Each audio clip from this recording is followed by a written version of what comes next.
knows. The donkey's owner may be going where he wants to, but the donkey is chasing an illusion. Tomorrow, there will only be another carrot for the donkey. You mean the moment I pictured a new baseball glove, candy, and toys, that's like a carrot to a donkey? Mike asked. Yes, and as you get older, your toys get more expensive. A new car, a boat, and a big house to impress your friends, said Rich Dad with a smile.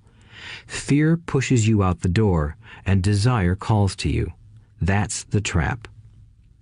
So what's the answer? Mike asked. What intensifies fear and desire is ignorance. That is why rich people with lots of money often have more fear the richer they get.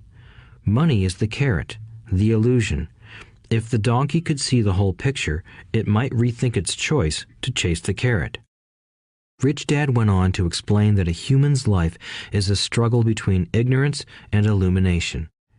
He explained that once a person stops searching for information and self-knowledge, ignorance sets in. That struggle is a moment-to-moment decision to learn to open or close one's mind. Look, school is very important. You go to school to learn a skill or profession to become a contributing member of society. Every culture needs teachers, doctors, mechanics, artists, cooks, business people, police officers, firefighters, and soldiers. Schools train them so society can thrive and flourish, said Rich Dad. Unfortunately, for many people, school is the end, not the beginning. There was a long silence. Rich Dad was smiling. I didn't comprehend everything he said that day, but, as with most great teachers, his words continued to teach for years. I've been a little cruel today, said Rich Dad, but I want you to always remember this talk. I want you to always think of Mrs. Martin, and I want you always to remember that donkey. Never forget that fear and desire can lead you into life's biggest trap if you are not aware of them controlling your thinking. To spend your life living in fear, never exploring your dreams, is cruel.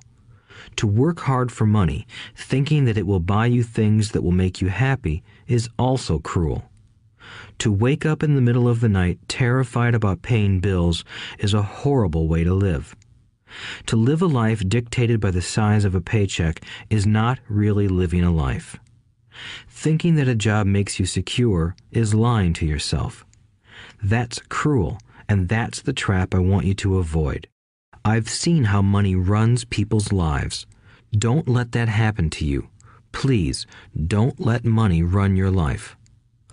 A softball rolled under our table. Rich Dad picked it up and threw it back. So what does ignorance have to do with greed and fear? I asked. Because it is ignorance about money that causes so much greed and fear, said Rich Dad. Let me give you some examples. A doctor, wanting more money to better provide for his family, raises his fees. By raising his fees, it makes healthcare more expensive for everyone.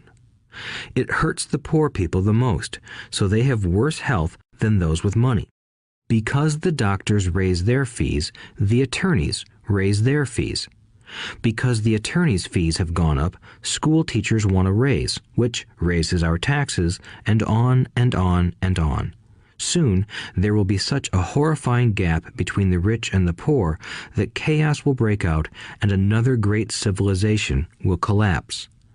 History proves that great civilizations collapse when the gap between the haves and have-nots is too great. Sadly, America is on that same course because we haven't learned from history.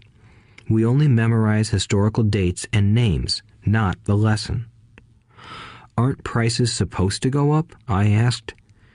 In an educated society with a well-run government, prices should actually come down. Of course, that is often only true in theory. Prices go up because of greed and fear caused by ignorance. If schools taught people about money, there would be more money and lower prices. But schools focus only on teaching people to work for money, not how to harness money's power. But don't we have business schools? Mike asked. And haven't you encouraged me to go for my MBA? Yes, said Rich Dad, but all too often business schools train employees to become sophisticated bean counters. Heaven forbid a bean counter takes over a business. All they do is look at the numbers, fire people,